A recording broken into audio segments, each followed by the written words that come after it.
예배하는 자 되어 온전히 영과 진리로 주를 예배하자. 주가 우리와 함께 영원히 함께 하시고 마르지 않는 샘물로 우릴 채우시리라. 우리 모두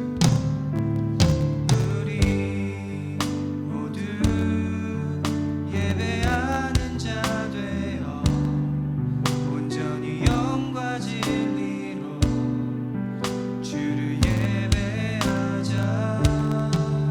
주가 우리와 함께 영원히 함께 하시고 마르지 않는 샘물로 우리 채우시니.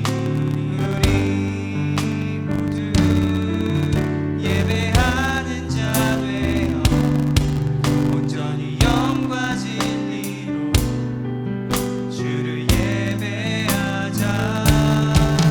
주가 우리와 함께 영원히 함께 하시고 마르지 않는 샘물로 우리 채우시리라. 이 시간에 우리 함께 이 예배를 위해서 기도했으면 좋겠습니다. 주님,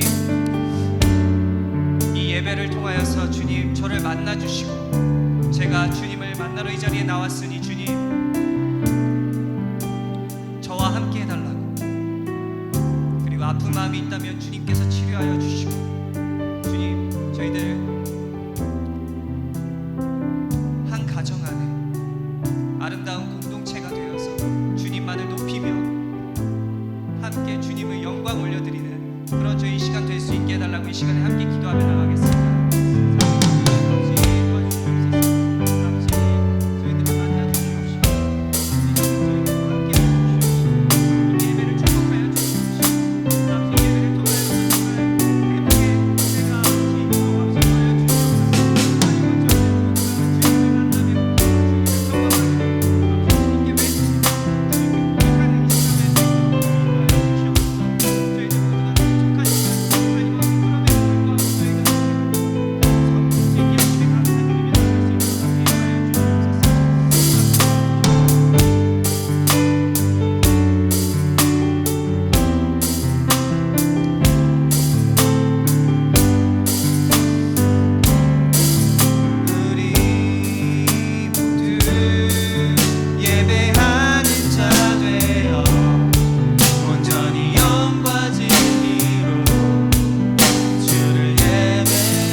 시간에 우리 자리에서 일어나셔서 함께 기쁘게 박수 치시면서 찬양 올려드리겠습니다.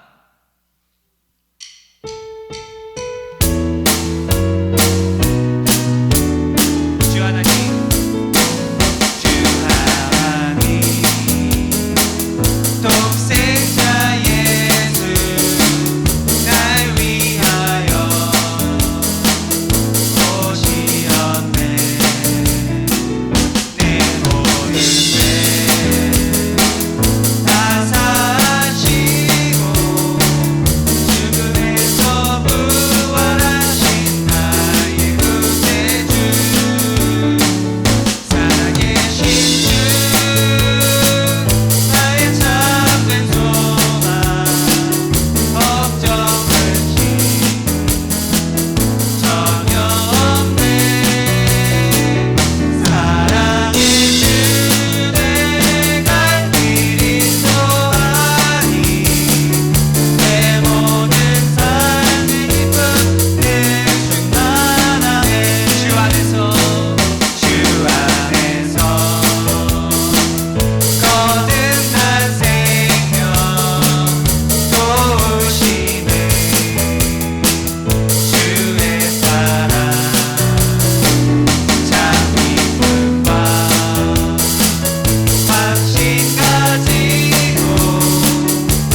다시 한번 온 세상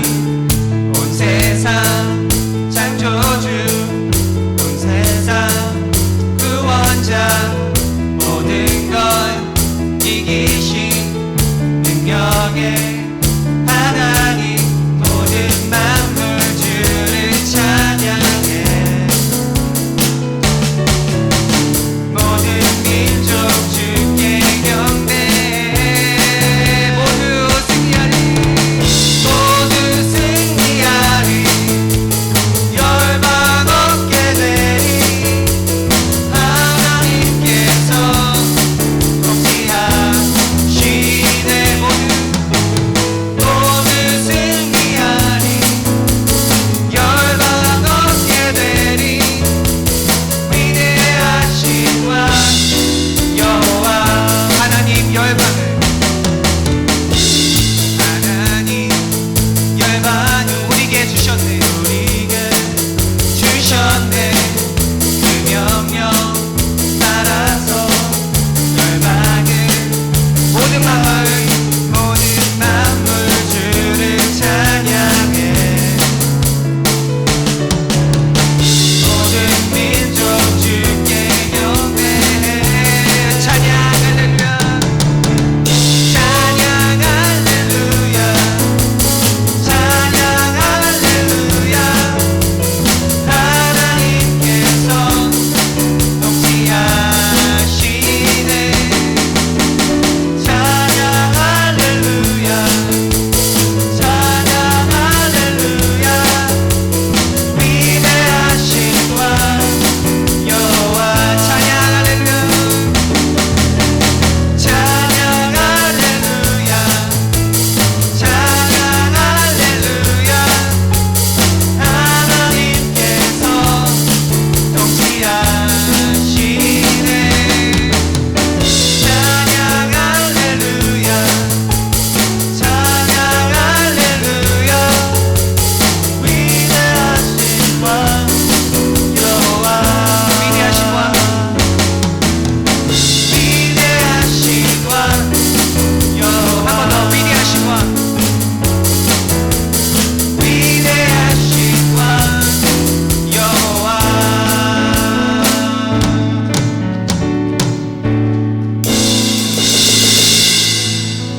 아멘. 이 시간 자리에 앉아주시고요.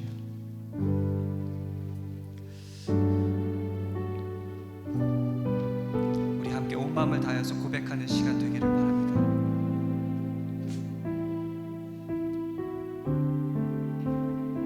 예수, 예수 사랑합니다, 사랑합니다. 온 마음 다하여 오직 주님 한 분만 간절히 더 원하. 다시 한 번만 고백하겠습니다. 예수 사랑합니다. 예수 사랑합니다, 사랑합니다. 온 마음 다하여 오직 주님 한 분만 간절히 더 원합니다. 넘쳐나네, 넘쳐나네, 넘쳐나네. 주를 향한 내 속에 갈망이 주님께로 날 이끌어 주소서. 주님을 더 원하. 다시 한번 넘쳐나네, 넘쳐나네, 넘쳐나네. 주를 향한 내 속에 갈망이 주님께로 날 이끌어 주소서.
저를 받아주심에 감사드립니다. 그리고 주님, 저를 또한 계속해서 이끌어 가심에 감사드립니다. 아버지, 이 모든 것이 주님의 영광이고 주님의 은혜이오니 하나님 아버지, 계속해서 저를 이끌어 나가 주시옵시고 저를 인도하여 주시옵시고 저를 계속해서 이 힘든 시간을 통하여서 주님 닮아가게 하시니 감사드립니다. 이 시간에 우리 예배를 위하여서 그리고 우리 말씀 전해 주실 목사님을 위하여서도 함께 기도드리겠습니다. 주님, 아버지, 도와주시옵소서. 정말 저희들이 이 시간에 주님을 만나며 나갈 수 있는 것을 도와주시옵소서.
네, 기도드리시겠습니다. 영원한 생명이 되시며 참된 소망이 되시는 하나님, 지난 일주일 동안도 주님께서 저희를 지켜주시고 거룩한 주일을 맞이하여 주님 아래 안식할 수 있도록 예배의 자리로 인도해 주시니 감사드립니다. 주님, 저희가 세상의 유혹과 시험에 넘어질 때가 있었음을 고백합니다. 주의 뜻에 합당하게 살아가지 못하고 부족하여 죄된 모습으로 살았음을 회개합니다. 주님의 자녀로서 세상의 빛과 소금으로 살아가야 함에도 불구하고 세상의 방법을 따랐음을 회개합니다. 우리의 연약함을 고백하오니 주님 용서하여 주세요. 입술로 지은 죄와 손과 발로 지은 죄, 마음과 생각으로 지은 모든 죄를 회개하오니 긍휼히 여기사 용서하여 주세요. 우리가 죄의 유혹에 넘어지려고 할 때마다 주님의 강하고 의로우신 오른손으로 붙들어 주시기를 원합니다. 나의 능력과 힘이 아닌 십자가의 능력으로 모든 죄악을 이기고 승리하는 우리가 되게 하여 주세요. 말씀으로 모든 세상 만물을 창조하시고 의와 지혜로 통치하시는 주님, 저희 아름다운 교회를 위하여 기도합니다. 저희 교회를 지키시고 이끌어 주심을 믿고 감사를 드립니다. 주님께서 친히 세워주신 귀한 제단이오니 저희 교회가 주님의 몸으로서 합당한 교회로 꿋꿋이 설 수 있게 인도하여 주세요. 예배를 섬기는 모든 성도님들과 찬양팀, 교회 곳곳에서 이름 없이 섬기는 봉사자들의 헌신을 기억하시고 축복하여 주세요. 우리 아름다운 교회가 은혜와 진리가 충만한 교회가 되게 하시고 사랑의 실천과 나눔으로 세상을 섬기는 교회가 되게 하여 주세요. 저희 두 목사님을 위하여 기도합니다. 이 교회를 위하여 주님께서 보내어 주시고 귀하게 들어 쓰시는 목사님 두 분에게 성령께서 능력의 장중에 붙들어 주시며 힘 있는 말씀의 역사가 나타나게 해주세요. 목사님의 가정을 축복해 주시고 건강을 붙들어 주셔서 맡겨진 사명 감당하시기에 부족함이 없도록 힘을 더하여 주세요. 이 시간 특별히 마음의 상처를 입은 사람들을 위해 기도합니다. 육체적, 정신적 고통 속에서 힘겨워하고 있는 이들에게 주님의 치유와 회복의 은혜를 허락하여 주세요. 주님의 따뜻한 손길이 그들 각 사람에게 다 모든 아픔과 상처가 치유되게 하시고 주님의 평강 속에서 안식을 누리게 하여 주세요. 우리는 양이요 주님은 목자이시니 우리가 잘못된 길로 빠질 때 우리를 선한 길로 인도해 주시고 우리의 귀가 어두워져 주님의 음성을 듣지 못하여 방황할 때 주의 지팡이로 인도하사 주의 길로 걷게 해주세요. 이 시간 하느님 앞에 경건한 마음과 모습으로 흠없고 정결한 마음으로 주님 앞에 나아가기를 원하오니 주님께서 기뻐 받으시는 예배자의 모습으로 바로 서게 해주세요. 오늘 예배가 선하신 하나님의 음성을 듣는 은혜의 시간이 될 수 있게 해주세요. 은혜로 주신 한 주간의 삶을 다시 살아갈 때에 주를 향한 우리의 입술의 고백이 열매 맺기를 간절히 원하고 다짐하오며 죽음을 이기시고 부활하신 예수 그리스도의 이름으로 기도드립니다. 아멘.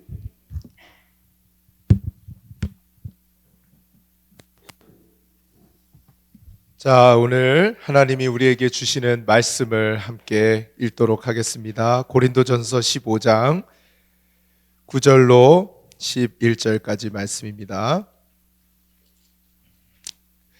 신약 성경 282면에 있습니다. 고린도전서 15장 9절에서 11절.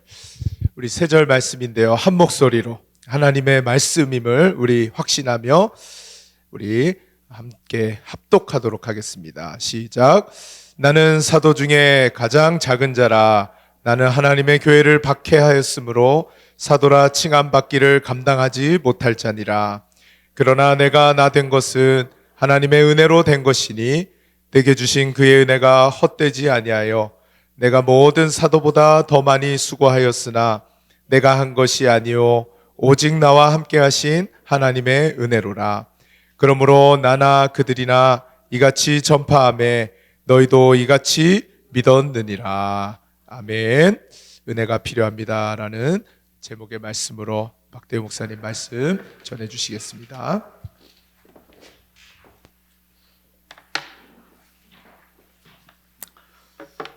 오늘도 참 귀한 시간에 하나님 앞에 서서 예배하는 여러분들을 환영하고 또 축복합니다.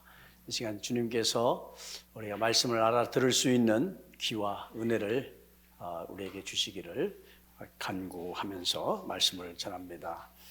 여러분, 우리가 예수를 믿으면서 여러 가지 단어들을 사용을 합니다.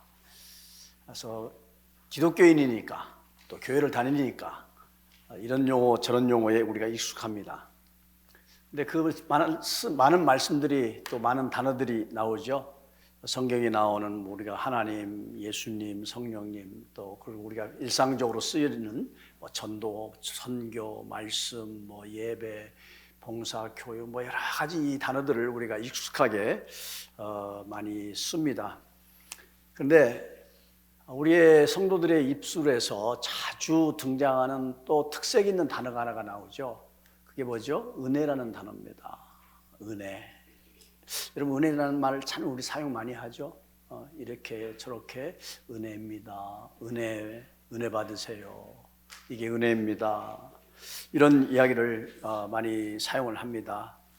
또 문자적으로는 우리가 성경을 검색을 해보면 이 은혜라는 말이 여러 단어로 나옵니다만 원어상에서는 우리 한국말로 이제 번역을 할 때 은혜라는 단어로 다 번역이 된 말로만 검색을 해보면 한 300번 가까이 291번이 성경에 쓰여져 있어요.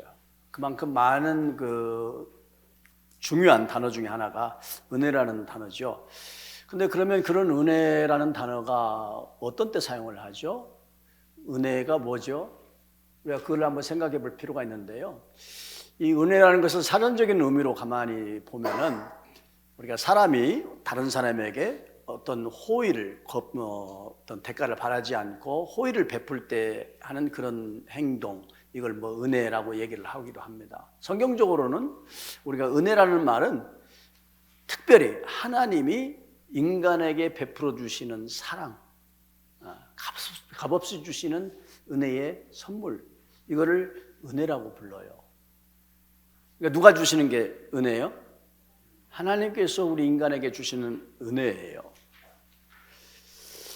그래서 우리는 이런 은혜라는 말을 들을 때마다 참 기분이 좋죠. 따뜻하고 또 호감이 나고 그런 이 은혜가 참 좋은 단어임을 우리가 알 수 있습니다.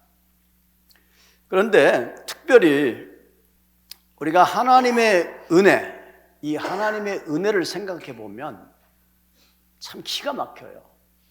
너무 굉장한 거예요. 특별히 이 하나님의 은혜는요, 이렇게 부를 수 있어요. 불가항력적 은혜라. 이거는 좀 한문이 섞여서 좀 어려운 단어이겠습니다만은 거부할 수 없는 은혜죠. 거부할 수 없는 은혜. 여러분, 사람이 주는 선물, 사람이 주는 은혜는요, 이 선물은 어때요? 내가 안 받고 싶으면 안 받을 수 있어요. 싫으면 안 받으면 돼요. 나 안 받아, 나 싫어, 나 기분 나빠, 너 그것밖에 안 돼. 뭐 안 받으면 뭐 우리가 거부할 수 있어요. 그런데 하나님이 은혜를 주시려고 할 때는요, 이게 거부가 안 돼요. 거부할 수가 없어요. 안 받아요. 나 싫어요. 나 그거 할 수 없어요. 여러분, 내가 거부해도 사람은 기분 나빠서 안 줘버려. 근데 하나님의 은혜는요, 그냥 막 밀고 들어와요. 그냥 막 밀고 들어와. 내가 거부할 수가 없어요. 이거 참 대단한 거예요. 내 의지와 상관이 없이 이 하나님의 은혜가 내 안에 싹 들어와서 나를 완전하게 바꿔가는 그 힘이 하나님의 은혜 안에 있음을 여러분 꼭 기억하시기를 바랍니다. 그런데 이 하나님의 은혜가 내 안에 들어오면요, 역사들이 일어나요. 큰 일들이 막 변화들이 생겨요. 그래서 일부 예배 시간에는 제가 그냥 다 풀어서 얘기를 했는데, 풀어서 얘기하니까 참 이게 정리가 안 되는 것 같아서 2부 시간에는 좀 이걸 따로 이렇게 묶어가지고 정리를 해봤어요. 그러면 그 하나님의 은혜가 어떤 은혜를 우리가 얘기를 하냐라는 것을 세 가지를 여러분들에게 얘기하고 싶은데요. 첫째는요, 하나님의 은혜가요, 깨닫게 해주시는 은혜를 우리가 힘입어야 돼요. 깨닫게 해주신 하나님의 은혜가 있다는 말이에요. 여러분, 많은 사람들이 하나님의 그 첫사랑을 경험을 하잖아요. 하나님의 첫사랑을 경험해요. 여러분, 그 하나님과의 첫사랑이 뭐냐면은 여기서부터 시작을 해요. 늘 제가 여러분들에게 말합니다만은 우리가 가끔 우리는 이런 생각을 할 때가 있어요. 여러분, 우리는 말은 입으로는 죄인임을 우리가 인정을 하죠. 나는 죄인입니다라고 얘기하지만은 사실은 정말 미안한 얘기지만은 죄인이라고 우리가 심각하게 우리 생각하지 않아요. 적어도 여러분 형무소에서 있는 사람하고 여러분들하고 같아요, 틀려요? 같을까요, 틀릴까요? 여러분 나도 그래라고 하기는 하지만은 사실은 그렇지가 않아요. 우리는 저 사람들하고 나는 틀리다고 생각을 해요. 그래서 저는 늘 제가 이렇게 표현을 해요. 그 사람들하고 우리하고 다른 점이 딱 하나가 있다면 그 사람들은 들킨 죄인이고 우리는 안 들킨 죄인이야. 그 차이밖에 없어요. 그래서 여러분, 하나님과의 그 첫사랑은 어디서 시작을 하냐면 거기서부터 시작을 해요.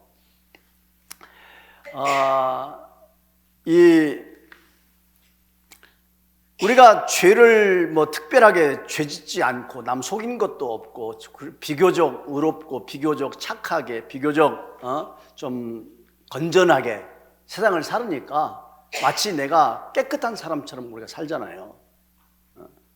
그렇게 자신하며 살잖아요.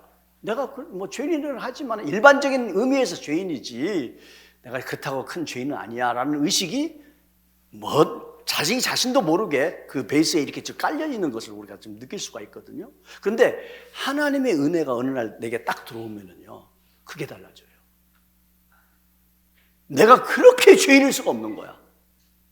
죄인도 아니라고 생각했던 내가 그렇게까지 죄인은 아니라고 생각하던 내가 하나님의 은혜, 그 하나님의 사랑, 하나님의 그 임재하심이 어느 날 내 안에 확 들어오게 되니까 깨달아지는데, 내가 이렇게 엄청난 죄인이었구나.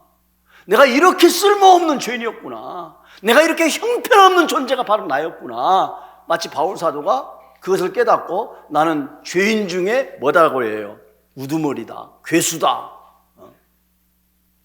이렇게 표현을 한단 말입니다. 그러면서 그 사랑이 깨달아지니까, 내가 엄청나게 죄인인 것을 깨달아지니까 회개의 영이 임하고 엉엉 울면서 내가 하나님 앞에 이렇게 죄인이었음을 회개하면서 그런 여러분 그 일들을 하잖아요. 이건 내 힘으로 되는 게 아니에요. 그 하나님이 그냥 밀고 들어오시는 거예요. 그걸 깨달아지는 은혜. 참 그것이 우리 신앙생활의 출발점이죠. 그래서 교회는요, 이런 은혜를 받은 사람들이 모인 곳이에요. 이런 은혜를 받은 사람들이 모인 것. 그러니까 여러분, 누가 누구 탓을 할 수 있다 없다? 없는 거예요, 사실은. 누가 누구를 또 흠볼 수도 없는 것이 우리들이에요. 왜? 나도 옛날에 다 그런 죄인이었다는 것을 우리가 알기 때문이죠. 그래서 참 기가 막히게 놀라운 거예요. 그런데요, 여러분, 성경에 보면은요, 이런 얘기를 하고 있어요. 에베소서 1장 3절에 보면은 찬송하리로다 하나님 곧 우리 주 예수 그리스도의 아버지께서 그리스도 안에서 하늘에 속한 모든 신령한 복을 우리에게 주셨다고 그랬어요. 자, 이건 과거 시제예요, 과거 시제. 그러니까 여러분, 우리는 어떤 사람들이에요? 복 안 받은 사람이 아니라 복 받은 사람. 어떤 복? 신령한 복인데 모든 every kind, 모든 종류의 하늘에 속한 신령한 복을 이미 받은 사람들이에요. 맞죠? 그 복이 뭐예요? 구원의 복이잖아요. 하나님의 자녀가 되는 복이에요. 여러분, 세상에 대통령의 자녀만 돼도, 장관의 자녀만 돼도 권력이 생기잖아요. 남들 부러워하잖아요. 우리의 왕이신 전능하신 창조주 하나님의 자녀라고 얘기하면 여러분, 우리들에게 권세가 있겠어요, 없겠어요? 있어요, 있어요. 그 복을 우리에게 주시는 거예요. 근데 여러분, 이 복을 받으면서 살아가면서도 우리는 실상 깨닫지를 못해요. 내가 그렇게 복을 받은 사람인 것을 깨닫지를 못해요. 그래서 우리는 막연하게 복이라고 생각하면 어떤 복을 생각을 해요? 세상의 복을 생각해요. 제가 여러분들 비교를 해드릴게요. 자, 여기서 우리가 아까 얘기한 대로 우리는 어떤 복을 받았어요? 어떤 복을 받았어요? 하늘에 속한 모든 신령한 복을 받았어요. 부자의 부자 아니에요. 자, 그러면 핸더슨에 하나님이 여러분들에게, 저 핸더슨이나 여러분 부자 동네 산 데 있잖아요. 썸머린에 핸더슨에 이런데 부자 동네에 집안, 큰 집 한 채를 딱 놓고서 너 이것 가질래, 신령한 복 가질래 하면 여러분 어떻게, 뭘 선택하시겠어요?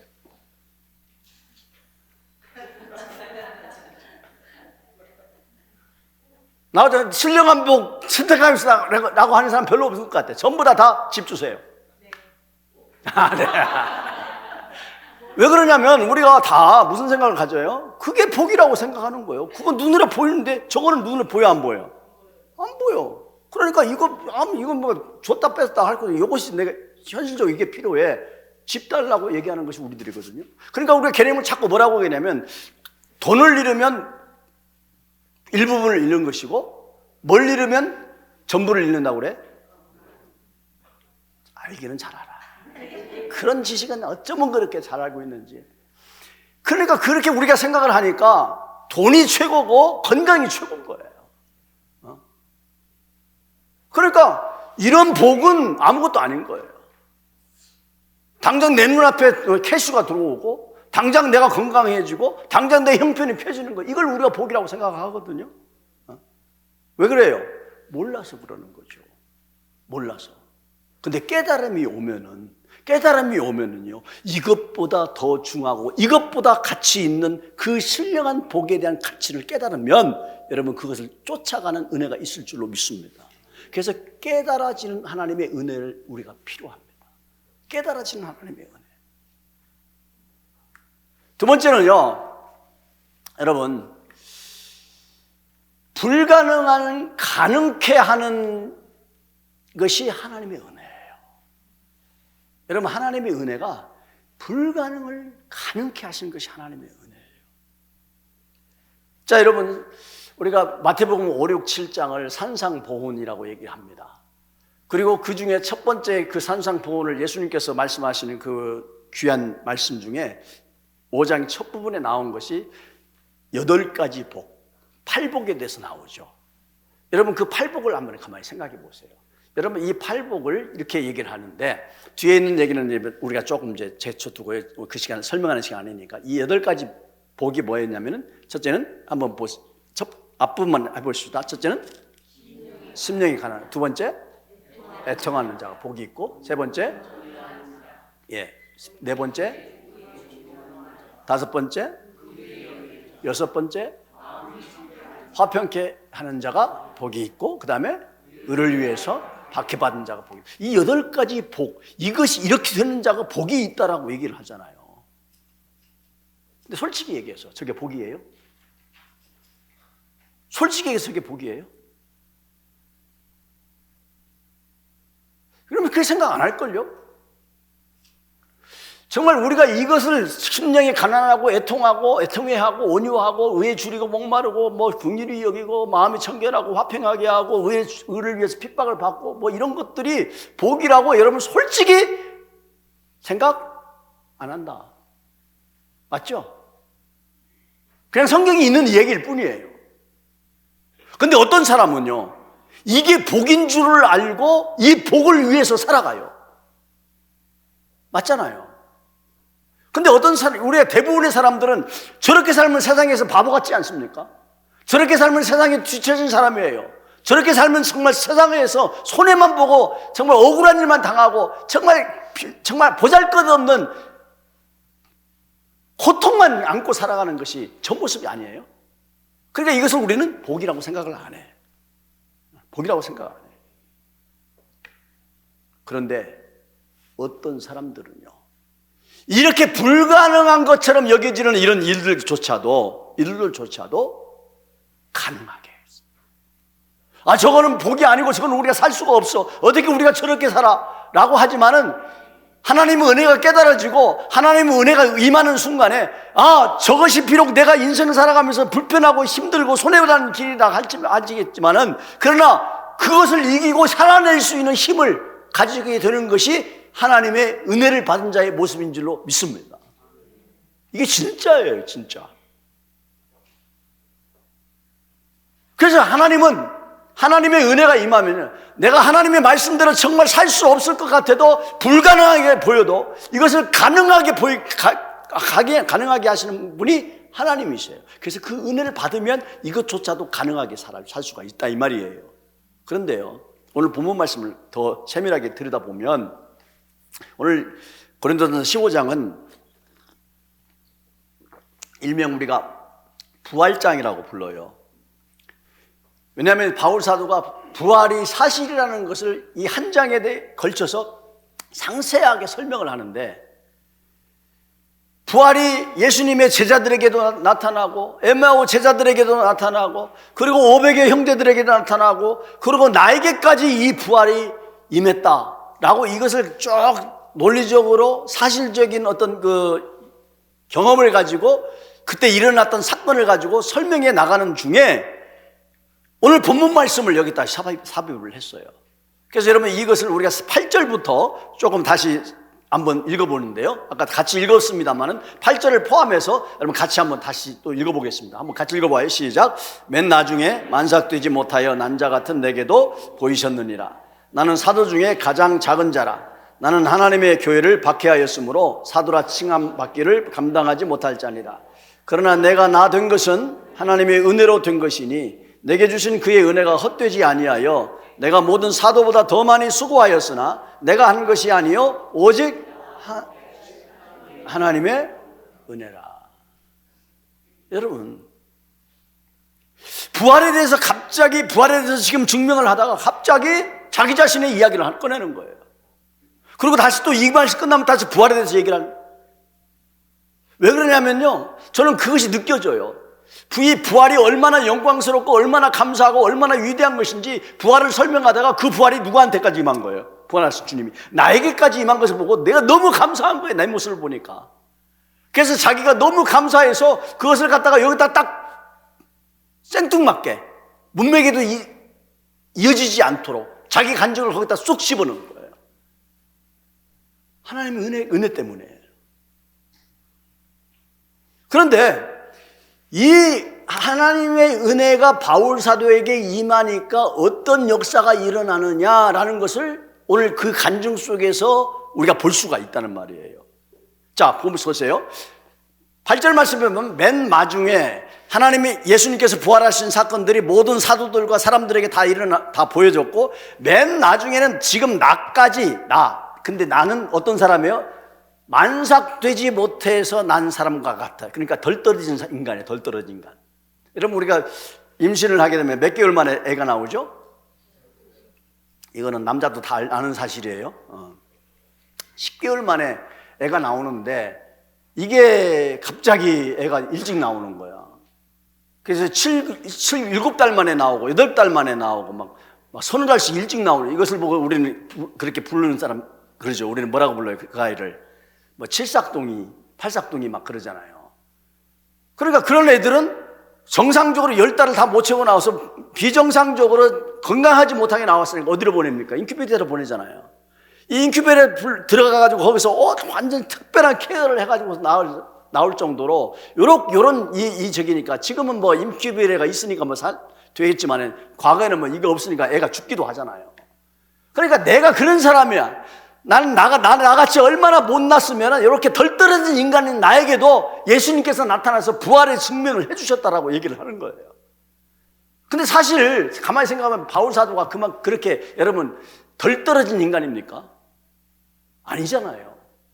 건강했고 건장했고 지식인이고 부자고 남들 부러울 곳이 없는 삶을 산 사람이 바울 사도였어요.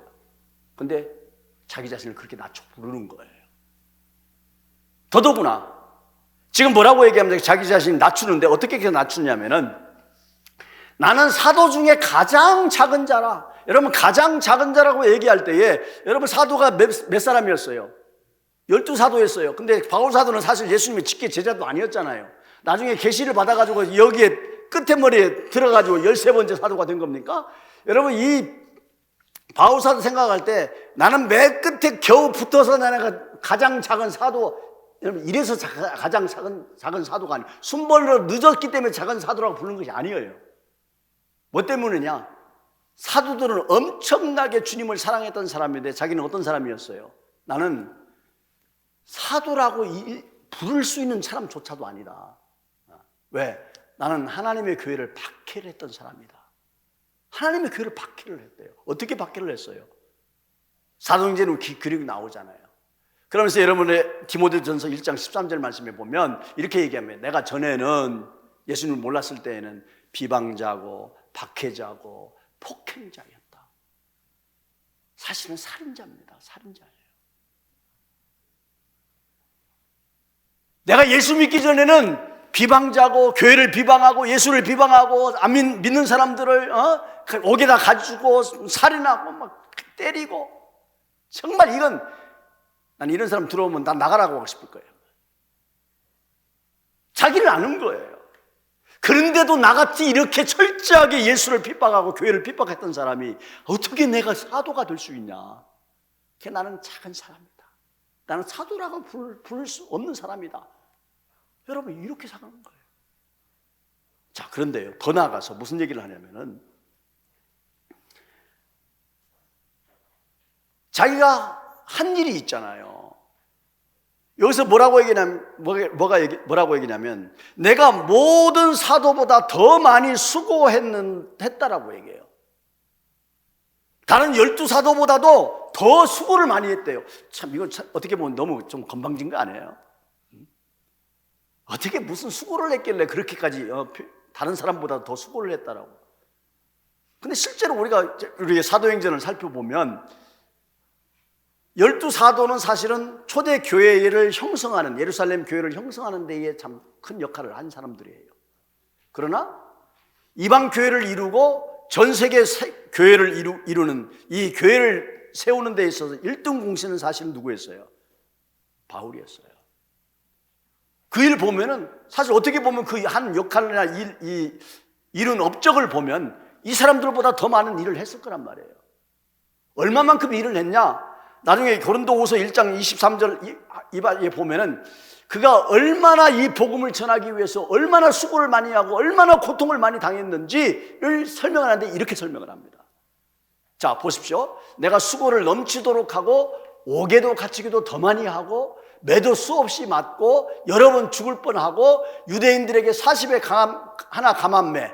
여러분 유대인들은 때리면은요 40번까지밖에 못 때렸어요. 40번 넘으면 죽는다고 생각했어요. 그래서 39번밖에 못 때렸어요. 그것을 몇 번을 맞았어요? 5번을 맞았대요. 3번 태장으로 맞고 1번 돌로 맞고 3번 파선하고, 그래서 일주일 내내 바다에서 지내고, 여행을 하면서 강의 위험, 강도의 위험, 동족의 위험, 이방인의 위험, 시신의 위험, 광야의 위험, 바다의 위험, 거짓 형제의 위험, 온갖 위협들을 다 당하고, 그리고 수고하고 애쓰고 자지도 못하고 먹지도 못하고 줄이면서 헐벗으면서 춥고 배고프면서 복음을 전했다고. 와, 나 이 정도 되면 나는 예수 안 믿어. 여러분, 이렇게 수고를 했는데도 불구하고, 이렇게 수고를 많이 한데도 이 수고 내가 한 것이 아니다. 이 수고 내가 한 것이 아니다. 여러분, 우리는 자랑할 만히 하지 않아요? 이 정도까지 투자하고, 이 정도까지 자기 인생 헌신하고, 이 정도까지 하나님 앞에서 살았으면, 여러분, 우리가 당당하게 나는 이런 사람이다, 나는 이렇게 수고했다, 내 목 찾을 수 있잖아요. 내 권리 주장할 수 있잖아요. 근데 사도 바울이 뭐라고 얘기합니까?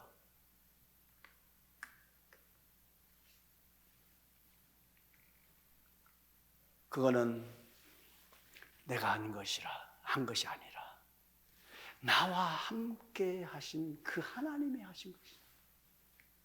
하나님의 은혜 때문에 한 것이다. 여러분, 어떻게 이게 가능할까요?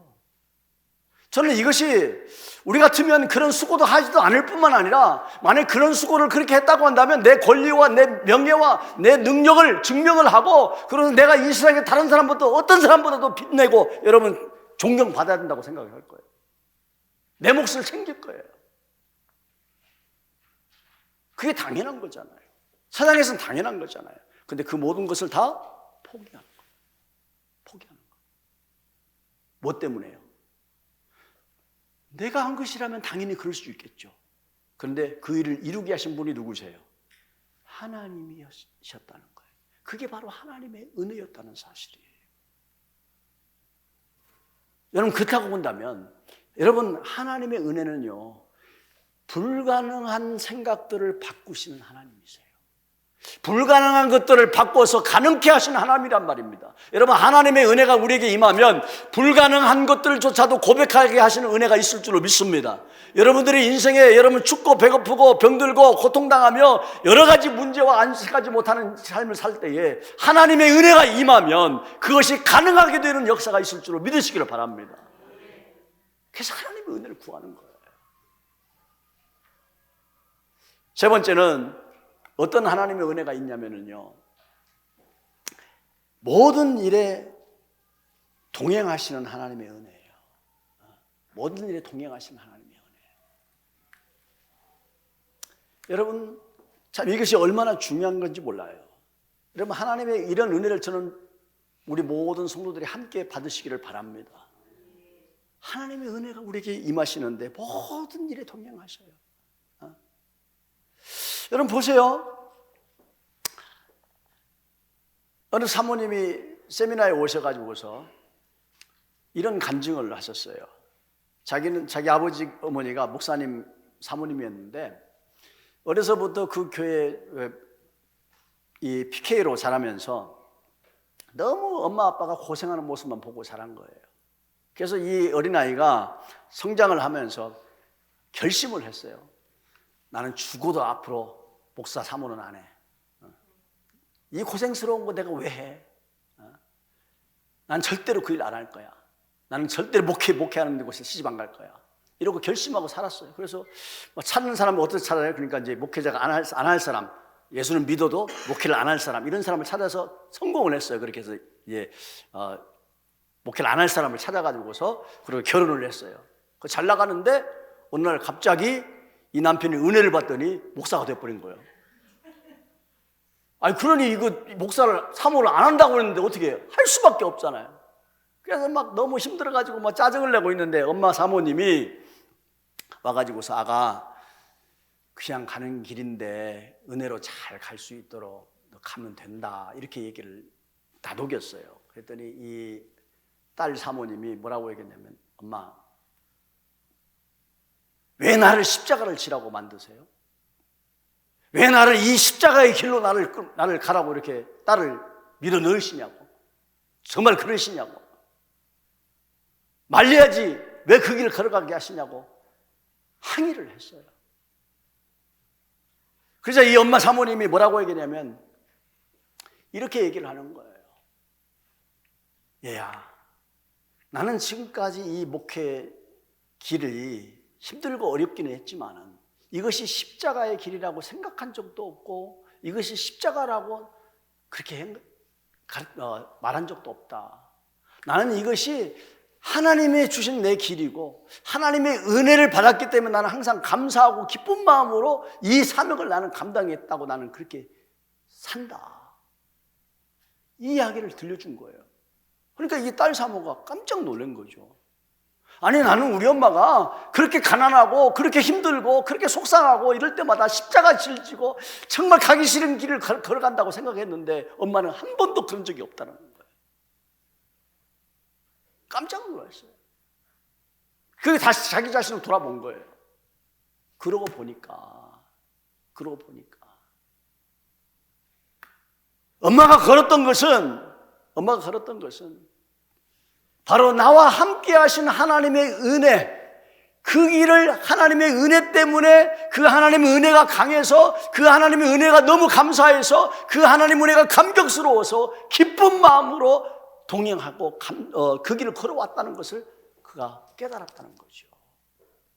여러분, 하나님의 은혜가 임하면 여러분 생각이 달라집니다. 삶이 달라집니다.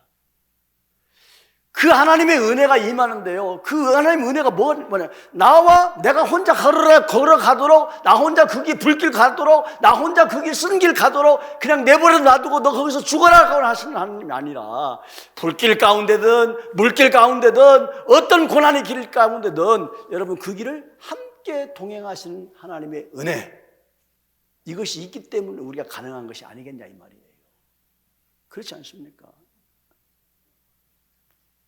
만약 그렇다고 한다면 여러분, 나와 함께 하시는 하나님의 은혜가 얼마나 중요한지 몰라요. 근데 우리는 무슨 생각을 합니까? 착각을 하며 살아가요. 내가 가는 길이 고난의 길이고 내가 가는 길이 십자가의 길이고 내가 가는 길이 정말 할 수 없어서 내가 사명 때문에 걸어간다고 얘기합니다. 근데 여러분, 그렇게 생각하면 골치 아프죠. 힘들죠. 어렵죠. 그런데 이게 하나님의 은혜가 우리에게 임하면 그 길마저도 감당하고 걸어갈 수 있는 은혜가 있게 되더라 이 말씀이죠. 여러분, 사도 바울은요 그렇게 힘든 길을 걸어가면서 억지로 걸어간다 하지 않았어요.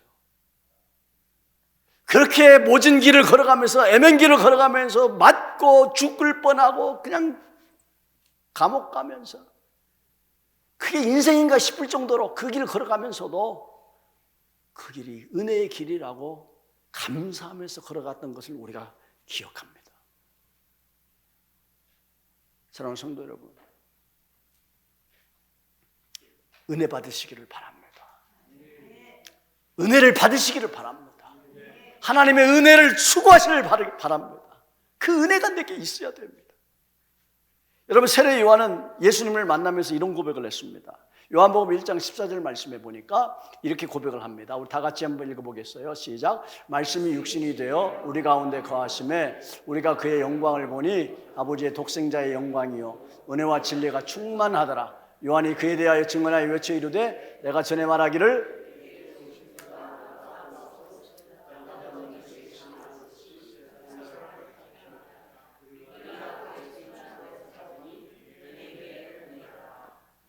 여러분, 예수님을 만나면서 세례 요한이요 참 그분도 참 불쌍한 인생을 사는 분이에요. 우리가 인간적으로 보면 그래요.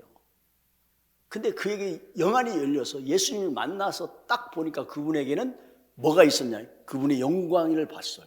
근데 그 영광을 보니까 독생자의 영광이요 은혜와 진리가 충만한 사람, 은혜와 진리가 충만한 것을 봤어요. 더 나아가서 뭐라냐면 그 충만한 데서 우리도 그 은혜를 받고 보니 그 은혜가 마치 뭐가 같다? 은혜 위에 은혜더라. 은혜 위에 은혜더라. 여러분, 은혜 위에 은혜다? 은혜 위에 은혜다? 이게 무슨 말일까요? 제가 영어 성경을 몇 권을 대조를 해보니까요, NIV에서는 은혜 위에 은혜라는 단어를 이렇게 표현을 했어요. NIV에서는 one blessing after another.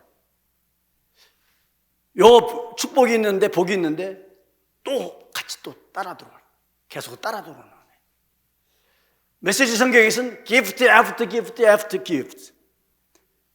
은혜가 있고 또 따라서 은혜가 가고 또 따라서 은혜가 가고 또 따라서 은혜가 오고. NASB 같은 경우는 grace upon grace, 은혜가 있는데 더 쌓이는 은혜, 더 계속해서 쌓이는 은혜. 여러분, 이게 무슨 얘기예요? 마치 이런 것과 같이 설명하면 되겠어요? 우리가 파도 치는 것을 바닷가에 가보면 내가 서 있는 파도가 찰랑찰랑 여기까지 올라오잖아요. 파도가 한 물결 촥 하고 쌀로 오면 그것은 끝나지 않잖아요. 그 다음 또 뭐가 와요? 다음 파도가 또 올라오죠. 다음 파도가 또 올라와요. 쉬지 않고 올라와요. 쉬지 않고 올라와요. 여러분, 하나님께 있는 은혜가 바로 그런 은혜인 줄로 믿으세요. 하나님이 가지신 은혜는 그런 은혜예요. 한 번 주고 마는 은혜가 아니라 우리가 그분께 붙어 있으면요, 여러분, 그분은 한없이 이번 은혜뿐만 아니라 다음 은혜 쓸 수 있고, 쓰고 남을 은혜가 있고, 남겨줄 수 있는 은혜가 있고, 나눠줄 수 있는 은혜를 계속해 주신 분이 하나님의 은혜인 줄로 믿습니다. 그래서 그럴까요? 여러분, 이 말씀을 제가 묵상을 하면서 그렇구나. 내가 이 은혜를 사모해야 되구나. 내게 이 은혜가 좀 필요하구나. 하나님, 그런 은혜 내게도 좀 주세요. 그런 은혜가 내가 필요합니다. 우리 교회에 이런 은혜가 필요합니다. 메말라서 그냥 깡깡 얼어붙어버린 그런 은혜가 아니라 나를 이길 수 있는 은혜, 나를 넘어설 수 있는 은혜. 여러분, 나라는 인간은 언제나 실패할 수밖에 없어요. 나라는 인간은 언제나 우리가 뒤돌아설 수밖에 없고요. 언제나 우리는 손해만 보면 우리가 정말 중단해버릴 수밖에 없고요. 자그마한 이익에도 분노하고 욕심내고 관계를 망치고 교회를 어지럽게 하고. 여러분, 하나님의 은혜가 메말라버리니까 너무 속상한 게 많아요. 너무 속상한 게 많아요. 이것도 속상하고 저것도 속상하고 저것도 힘들고 못 견디겠어요. 여러분, 은혜가 필요합니다. 하나님의 은혜가 필요합니다. 우리의 가정에도 은혜가 필요하고요, 우리 교회도 은혜가 필요하고요, 여러분 개인의 인생에도 이렇게 밀고 들어오시는 하나님의 은혜가 필요합니다. 그래서 다윗은 사울한테 쫓겨다니면서 이런 시를 짓고 찬송을 했어요. 시편 57편 1절 말씀해 보니까 같이 한번 읽어볼까요? 시작. 하나님이여, 내게 은혜를 베푸소서. 내게 은혜를 베푸소서. 내 영혼이 주께로 피하되 주의 날개 그늘 아래서 이 재앙들이 지나가까지 피하리다. 다윗이 사울에게 쫓겨다니면서 동굴 속으로, 사막으로, 이웃나라로 도망다니면서 쫓겨다니면서 하나님 앞에 간구합니다. 하나님, 나에게 은혜를 베풀어 주세요. 이 속상함을 하나님, 나에게 은혜를 베풀어 주세요. 내가 주님께 피하겠습니다. 사랑하는 성도 여러분, 하나님의 은혜가 부어져야 될 줄로 믿습니다. 하나님의 은혜가 부어져야 돼요. 이게 없으면 우리는 메말라요. 그러나 하나님의 은혜가 부어지니까 여러분들의 능력이 얼마나 되느냐가 중요한 게 아니더라고요. 내가 얼마나 약하냐가 중요한 게 아니더라고요. 하나님의 은혜가 부어지니까 내 힘으로 안 되는 것들도 주님께서 가능하게 하시는 은혜를 부어주시더라고요. 하나님의 은혜가 부어지니까 불가능한 것들을 가능케 하시고, 하나님의 은혜가 부어지니까 용서할 수 없는 것들도 용서가 가능해지고, 은혜가 부어지니까 죽었고 메마르던 내 심령이 옥토밭으로 바뀌어지는 축복이 있게 되더라, 이 말씀이에요. 사랑하는 성도 여러분, 은혜로 덮여져야 됩니다. 내 심령에 하나님의 은혜가 임해야 됩니다. 이래야 살 수가 있습니다.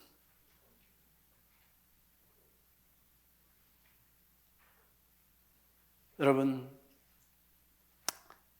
이 은혜가 덮어질 때에 우리의 속상한 것, 우리의 상처들, 우리의 분노와 우리의 아픔과 우리의 속상함과 우리의 연약함들이 얼마나 우리에게 바다가 되는지 몰라요. 그러나 그 심령에 하나님의 은혜가 임하기만 하면, 하나님의 은혜가 우리에게 임하기만 하면 그 모든 것에서 해방되고 자유롭게 될 줄로 믿습니다.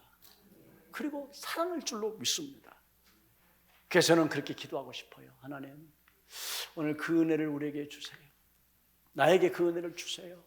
나의 교회에, 우리 교회에 이 은혜가 부어지게 해주세요. 하나님, 우리 가정에 이 은혜가 부어지게 해주세요.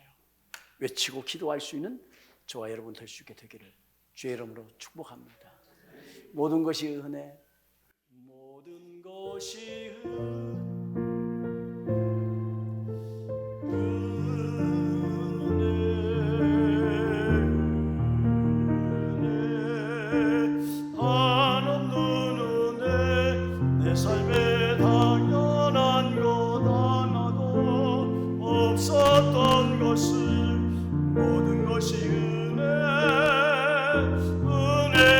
다시 한번 모든 것이 은혜, 모든 것이 은혜,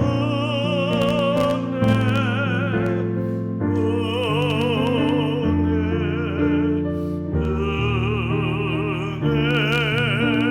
한없는 은혜, 내 삶에 당연한 것 하나도 없었던 것은 모든 것이 은혜. 다시 불러보세요. 모든 것이 은혜,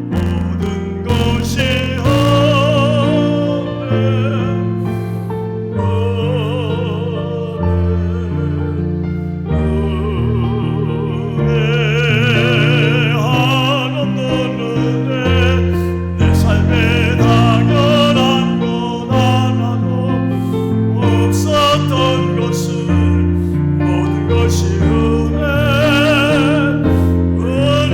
여러분, 그 손을 들고서 하나님, 모든 것이 은혜라면 그 은혜 나에게 허락해 주시옵소서. 내 안에 아버지 그 은혜가 메마르지 않게 해주세요. 우리 교회에 이 은혜가 사라지지 않게 해주세요. 우리 가정에 이 은혜가 사라지지 않도록 부어주세요. 주의 은혜 필요합니다. 나에게 교회에 가정에 주세요. 우리 합심해서 다 함께 우리 자신과 교회와 가정을 위해서 이 은혜가 부어지기를 위해서 같이 합심해서 기도하시겠습니다. 하나님 아버지, 하나님의 은혜가 필요해서, 아버지 하나님 주님의 은혜가 필요해서 주여 이 말씀 듣고 이 은혜가 하나님 아버지 나를 살리고 교회를 살리고 가정을 살리고, 주님 내 안에 이 은혜가 필요해서 아버지 하나님의 모든 문제를 만들어주시고, 하나님 이 은혜를 허락해 주세요. 아버지 하나님 이 은혜를 아버지 하나님 내 안에 주여 허락해 주세요. 하나님이여, 주의 은혜가 있어야만 우리가 이 교회를 할 수 있어요. 아버지 하나님의 이 은혜가 있어야만 우리가 이겨낼 수 있어요. 아버지 하나님의 이 은혜가 있어야만 우리의 생명이 치료받고 우리의 연약함이 아버지 칭찬받고 우리의 죄악이 아버지 하나님의 다시 드러나고 주님 앞에 다시 살아날 수 있는 은혜가 여기 아버지 이 은혜가 여기 있습니다. 주여, 우리를 살리시는 깨닫게 하시는 하나님의 은혜를 입기를 원합니다. 우리가 늘 가난케 하시는 하나님의 은혜를 입기를 원합니다. 나와 동행하시는 하나님의 은혜를 아버지 입기를 원합니다. 우리의 성도들에게 아버지 은혜를 허락해 주셔서 주여 이기게 하옵소서, 견디게 하옵소서. 하나님 참으로 불가능한 것들 아버지 가능하게 하십니다. 하나님의 은혜를 아버지 체험할 수 있도록 역사하여 주시옵소서. 하나님 주여 주시기를 원합니다. 역사해 주옵소서. 하나님, 바싹 마른 내 영혼을 불쌍히 여겨주시고 감히 한거할 수 없는 하나님의 은혜를 우리 모든 하나님의 백성들에게 부어주시옵소서. 그래야 살겠습니다. 그래야 변화되겠습니다. 그래야 교회가 살겠습니다. 그래야 교회가 강할 수 있겠습니다. 하나님 불쌍히 여겨주시고 각 사람이 위해 하나님의 은혜를 부어 주시옵소서. 예수님의 이름으로 기도하옵나이다. 이제는 우리 구주 예수 그리스도의 한량없는 은혜와 하나님 아버지의 우리를 향하신 변함없으신 사랑하심과 성령님의 감동, 감화, 위로, 교통, 충만하심의 역사가 하나님의 은혜 없이 단 하루도 지금까지 살아오지 않았고 앞으로도 하나님의 은혜 없이는 살아갈 수 없음을 고백하며 그 하나님의 은혜가 우리의 삶의 원동력이요 우리의 삶을 이끌어 나아가는 유일한 은혜임을 기억하며 이번 한 주를 시작하는 우리 사랑하는 모든 아름다운 교회 성도들 머리머리 위에와 저들의 가정과 직장과 사업과 우리 아름다운 교회와 우리 교육부서 모든 어린아이들 머리머리 위에 이제로부터 영원토록 함께 있을지어다. 아멘.